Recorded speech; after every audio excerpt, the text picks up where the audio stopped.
अंबरनाथच्या Shivajinagar police ठाण्यातील उपनिरीक्षक सुहास पाटील यांनी तक्रारदार केवल विकमनी यांना चुकीची वागणूक देत मारहाण केल्याच्या प्रकरणात राज्य मानवी हक्क आयोगाने महत्त्वाचा आदेश दिला आहे।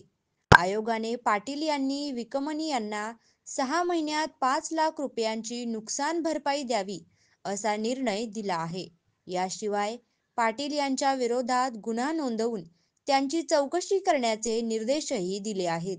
केवल विकमनी हे डोंबिवलीचे रहिवासी असून अंबरनाथच्या शिवाजीनगर भागात क्रिकेटचा टर्फ चालवितात।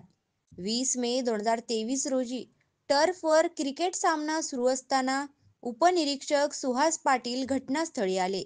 त्यांनी खेळाडूंना शिवीगाळ करून मारहाण केली आणि 200 उठाबशा काढण्यास भाग पाडले।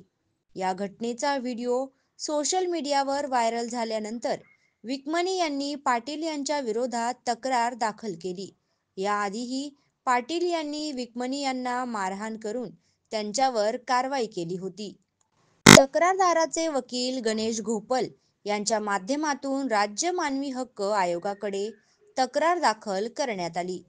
आयोगाने तक्रारीची दखल घेत पोलीस आयुक्त, पोलीस उपायुक्त, सहाय्यक पोलीस आयुक्त आणि उपनिरीक्षक सुहास पाटील यांना नोटीस बजावून शपथपत्र सादर करण्याचे आदेश दिले।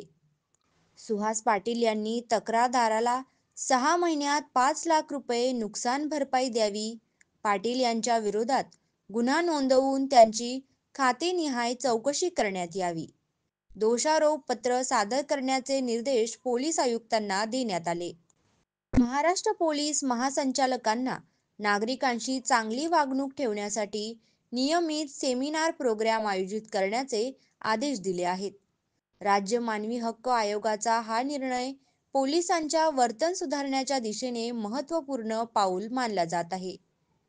विहा इंटरनॅशनल स्कूल बदलापूर पूर्वेतील सर्वोत्तम शाळा होण्यासाठी कटिबद्ध आहे।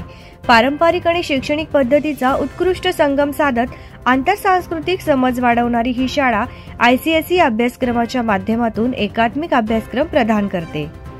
जर तुम्ही तुमच्या मुलांच्या सर्वांगीण व्यक्तिमत्व आणि बौद्धिक विकासासाठी योग्य शाळेचा शोध घेत असाल तर विहा इंटरनॅशनल स्कूल हेच तुमचे योग्य स्थान आहे।